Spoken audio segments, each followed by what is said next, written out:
The Bike Riders is written and directed by Jeff Nichols, inspired by the photo book of the same name by Danny Loyan.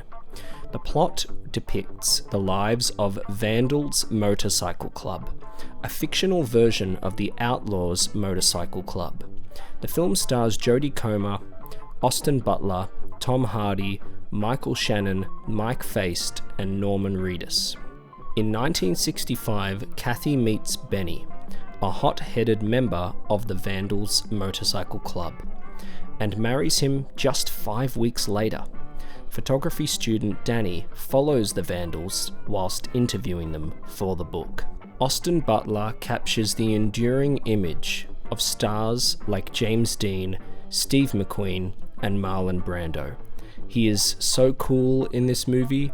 This is the kind of character that is purposely vague and mysterious so as to have the audience project onto him, and I must admit, when the film finishes, you do walk out of the theatre with a little swagger.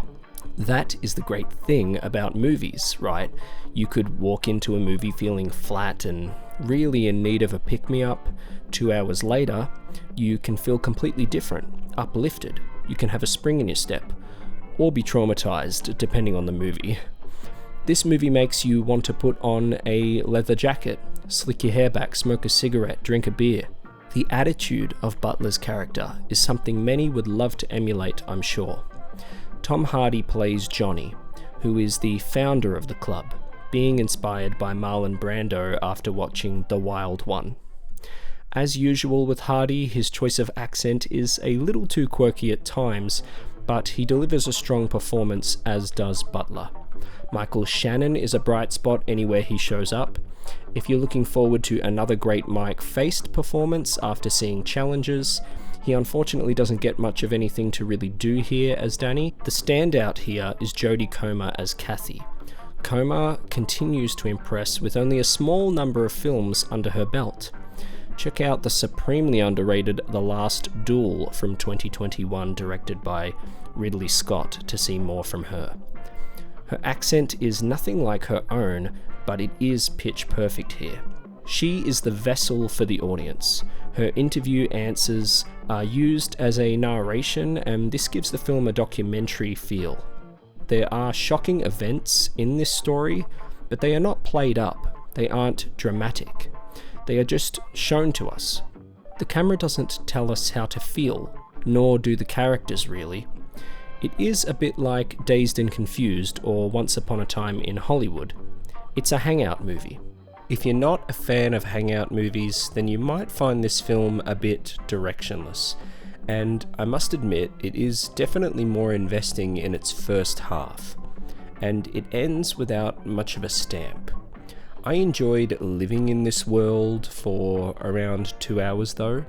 For me, the most striking element of the story was how this club had been started for guys that enjoyed talking bikes, riding bikes, just living and breathing that culture together. It wasn't a gang, it was a club. These guys looked out for each other. They get forced into crime and violence later on through the advent of other groups challenging them, groups that don't have the same values as them. These are the gangs that ruined the reputation of biker clubs. Benny and Johnny are the kinds of guys that will sort things out with fists. They will fight like men, so to speak. When these new groups come along, it's all knives, it's groups against one person, it's all cowardly gestures. You could make a case for this mirroring modern society when it comes to youth crime or just general conflict. Things are often not sorted cleanly or fairly anymore. There are a few music choices that evoke the era well, but as a big fan of 50s and 60s music, I felt that they missed the opportunity to really craft a great soundtrack full of classic songs. Otherwise, the era is recreated well through the production design. It isn't in your face, which is why it feels authentic. You shouldn't notice the era, if you know what I mean. It shouldn't feel nostalgic. People weren't living in the swinging 60s when they were happening. They were living in their present day. It didn't feel the same as how we look back on it now. There are a lot of films set in the past that feel inauthentic, because they glorify the era. The production design and costumes are too loud. They are waving at you the whole time, going, "Look, it's the 60s," like a caricature of the time period that they're set in. Austin Butler is the face of the movie, sure, but he has less screen time than you'd expect. Jodie Comer is the main character, and she gets top billing over Butler, which is nice to see. Normally that wouldn't be the case, as Butler is the star, so to speak. I imagine the word of mouth will be fairly strong on this movie, so hopefully it is a success at the box office. We rarely see its likes on this scale from Hollywood these days, so we need more of these kinds of movies. I do think it's a bit undercooked overall. It never quite reaches the potential that it holds, but it is a solid movie.